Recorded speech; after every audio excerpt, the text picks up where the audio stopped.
Hi friends, it's Dana here. Today I have a sweet story about a worm family who has their portrait taken for the first time. And just like in our family, Portrait Day has a little bit of stress associated with it. Like, what are we going to wear? And what are we going to do? And is everyone going to act the right way? Those are all the things that I worry about for Portrait Day. But usually it comes out just fine, just like it did in this story about the worm family. It's called The Worm Family Has Its Picture Taken. It is by Jennifer Frank and Caldecott honoree David Ezra Stein. Let's read it, friends. Here we go.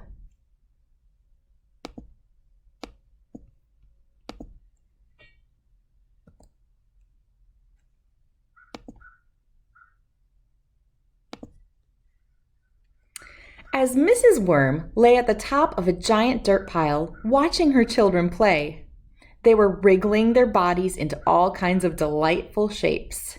She hoped she'd always remember how squirmy, slimy, and cute they were at this age, but she did not have a very good memory because her brain was so tiny. "I know," she declared. "I'll have our picture taken." The very next day, Mrs. Worm called Mr. Muskrat, the photographer, to arrange a time. Then she told her family. "That is so cool!" the oldest Emma exclaimed. She loved the idea of being able to see herself hanging on the wall every day. Emma could hardly wait to tell her friend Ellie. "How splendiferous!" squealed Ellie. "We had our picture taken last year, and it was amazing. We had the most beautiful smiles." "Cool," said Emma. But then she thought how worms don't have teeth. How could they have beautiful smiles in their picture? "Oh well," she decided, "we will still have a nice way to remember our family." On her way home, Emma bumped into her friend Abigail and told her about the family portrait. "Too fabulous!" meowed Abigail. "I just love having my picture taken. My human always takes me to the beauty salon first so that my big poofy hair will look especially gorgeous." "Cool," said Emma. But then she thought about how worms didn't have hair. How could they look poofy and gorgeous in their picture? "Oh well," she decided, "we will still have a nice way to remember our family." As she continued on her way, Emma was feeling a bit less excited. At the forsythia bush, she saw her friend Olivia sitting on a branch. Emma told her about the portrait. "Oh, wowee!" squeaked Olivia and flitted high above Emma's head. "My family took one of those just last week, and all our colors made it look like a rainbow." "Cool," said Emma sadly as Olivia fluttered away on the breeze. She was already thinking about how worms are just one color. Her family was beautiful. She knew they were, but there would be no bright colors in their picture. "Oh well," she decided, "we still have a nice way to remember our family."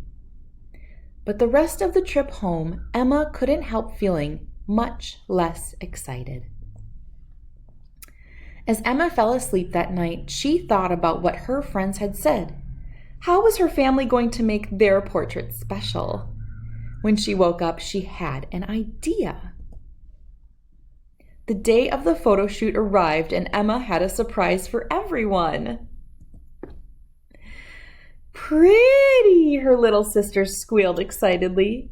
Mr. and Mrs. Worm were less sure. Their new look was not comfortable. Even though the worm family arrived at the studio on time, Mr. Muskrat would not take their picture. "I am sorry," he said.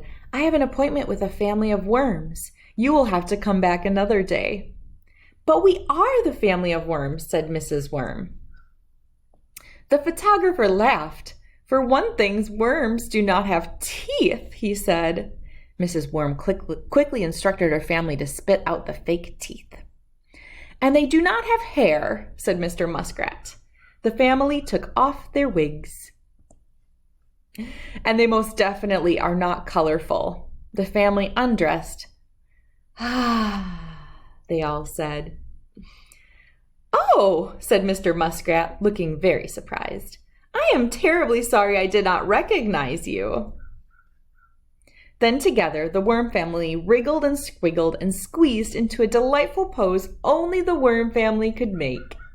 Mr. Muskrat snapped the picture. The first of their many annual portraits was taken. The next morning, Emma sat with her family, admiring the portrait now hanging in their worm hideaway. It's perfectly perfect, she whispered, and she would have reached out and given them a great big hug if she'd had arms.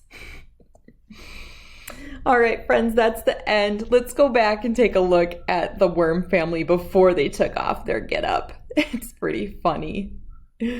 Oh man, there they are. Oh, goodness gracious. Well, I think the lesson in this book is that I shouldn't worry so much about my family portraits. We should just show up the way we are, and that will make the portrait special. All right, friends, thank you so much for reading this book with me. Bye.